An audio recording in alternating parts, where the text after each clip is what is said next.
বললেন। সকলেই বললেন, তুমি যে কথা বলছো এটা তো স্পষ্ট জাদু, তোমার এই জাদুর কিতাব আমরা মানি না। আল্লাহর নবীকেও জাদুকর বলেছিলেন, সেই দিকেও অনেক কথা। এইভাবে জাদুকর বলে, কাযযাব বলে, মিথ্যাবাদী বলে নবীজিকে তারা কষ্ট দেওয়া শুরু করলেন। আল্লাহ পাক এইখানে ঈসার পরে আমাদের নবীর কথাও কেন নিয়ে আসলেন? কারণ হলো আল্লাহর নবী মুহাম্মদুর রাসূলুল্লাহ সাল্লাল্লাহু আলাইহি ওয়াসাল্লাম তিনিও আল্লাহর জন্য, ইসলামের জন্য, দ্বীনের জন্য সারিবদ্ধভাবে দাঁড়িয়ে থাকার একজন সৈনিক। আল্লাহর জন্য জীবন দিয়ে দিবে, শহীদ হয়ে যাবে, কখনো বাতিলের সামনে মাথা নত করবে না। এজন্যই যেখানে আলোচনা শুরু করেছিলাম, ইন্নাল্লাহা ইউহিব্বুল্লাযীনা ইউকাতিলুনা ফী সাবিলিহি সাফফান কাআন্নাহুম বুনিয়ানুম মারসুস।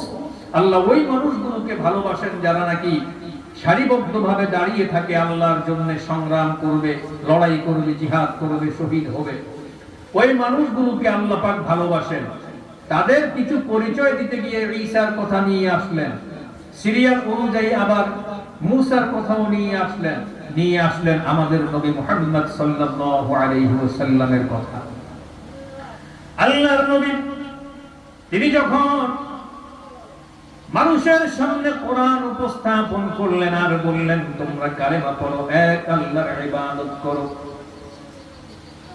যে মূর্তি পূজার তোমরা পালন করতেছো সেই ধর্ম এটা সঠিক ধর্ম নয়। ইসলাম ধর্ম হচ্ছে ইন্নাদ দীনা ইনদাল্লাহিল ইসলাম। আল্লাহ পাকের মনোনীত পছন্দনীয় ধর্ম হলো ইসলাম। তোমরা ইসলামটাকে গ্রহণ করে নাও।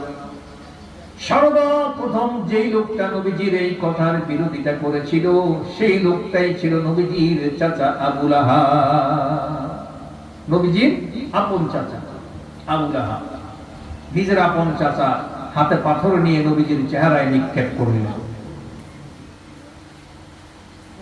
এতদিন বলেছিল আমি বিশ্বাসী, সত্যবাদী, যখনই কালেমার কথা বলেছেন তখনই শত্রু হয়ে গেলেন।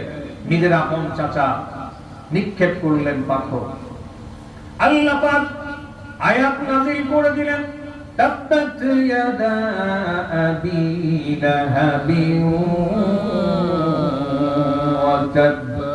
আল্লাহ পাক বলেন, আবু লাহাবের দুই হাত ধ্বংস হয়ে যায়, দুই হাত ধ্বংস হয়ে যায়।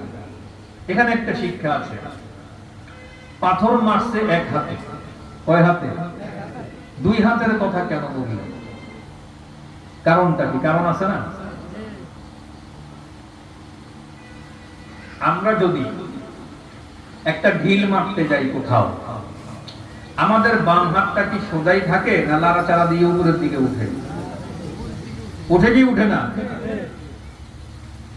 ডান হাত দিয়ে যখন কোথাও আমরা একটা ঢিল নিক্ষেপ করি, এদিকে লক্ষ্য করেন, বাম হাত তো সোজা নিচের দিকে থাকে না, এটা একটু লাড়াচাড়া দিয়ে উপরের দিকে উঠে এমনি মারার জন্য। উঠে কি উঠে না? এই যে বাম হাতটা উপরে উঠলো, কেন উঠলো? অর্থাৎ এই বাম হাত লাড়াচাড়া দিয়ে উপরে উঠার মানে হলো আমার ডাইন হাতে তিনি শক্তি জুগিয়ে দিয়েছেন, যেন আমি খুব শক্তি দিয়ে জোরে ঢিলাটা নিক্ষেপ করতে পারি। তাহলে এই ডাইন হাতের শক্তি যোগানোর কাজে বাম হাতটা কি করে?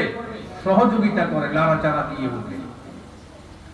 ঠিক আবু লাহাব পাথর মেরেছিল এক হাতে, দুই হাত ধ্বংস হোক, এটা কেন বললেন? কারণ হলো আবু লাহাব পাথর মেরেছিল এক হাতে, ডাইন হাতে, বাম হাতও কি করেছিল? লাড়াচাড়া দিয়ে উপরে উঠে ডান হাতকে শক্তি দিয়ে সহযোগিতা করেছিল। এই সহযোগিতা করার কারণে আল্লাহ তাআলা বললেন, আবু লাহাবের দোনো হাত ধ্বংস হয়ে যাক। এখান থেকে আমরা আরেকটা শিক্ষা নিয়ে নিতে পারি যে ইসলামের ডাইরেক্ট ক্ষতি করে এক শ্রেণীর মানুষ আছে, আছে না? ডাইরেক্ট ক্ষতি করে, বিরোধিতা করে। আরেক শ্রেণীর মানুষ আছে গোপনে গোপনে তাদেরকে সহযোগিতা করে, ইনডাইরেক্ট করে। কি করে না? এমনি মানুষের